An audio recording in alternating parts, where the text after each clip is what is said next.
اعوذ باللہ من الشیطان الرجیم بسم اللہ الرحمن الرحیم۔ آج ہم سورہ بقرہ کی آیت نمبر 145، 146 اور 147 کا لفظی ترجمہ پڑھتے ہیں۔ شروع کرتے ہیں بسم اللہ الرحمن الرحیم۔ الذین، اور وہ جن لوگوں کو آتیناہم، دی ہم نے، الکتابہ کتاب، یعرفونہ،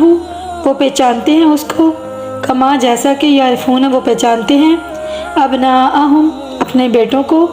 وَإِنَّ اور بے شک، فریقن ایک گروہ، منہم ان میں سے، لیکتمون البتہ وہ چھپاتے ہیں، الحق حق کو، وہم اور وہ،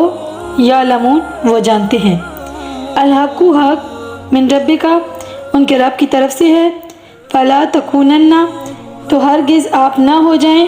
من الممترین شک کرنے والوں میں سے، ولیکل اور ہر ایک کے لیے،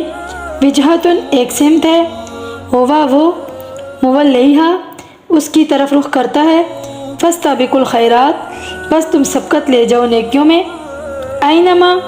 جہاں کہیں، تکونو تم ہوگی، یاتی لے آئے گا، بکم تم کو، اللہ جمیعاً اکٹھا، ان اللہ بے شک اللہ تعالیٰ، اللہ اوپر، کلی ہر شیء چیز کے، قدیرن قدرت رکھنے والا ہے۔ ان آیت ربانی کے اندر کیا ارشاد ہوا؟ اور جنہیں ہم نے کتاب دی وہ اسے پہچانتے ہیں جیسے وہ اپنے بیٹوں کو پہچانتے ہیں، اور بے شک ان میں سے ایک گروہ حق کو چھپاتا ہے، حالانکہ وہ جانتے ہیں یہ حق ہے آپ کے رب کی طرف سے، بس آپ نہ ہو جائیں شک کرنے والوں میں سے، اور ہر ایک کے لیے ایک سمت ہے جس طرف وہ رخ کرتا ہے، بس تم نیکیوں میں سبقت لے جاؤ، جہاں کہیں تم ہوگے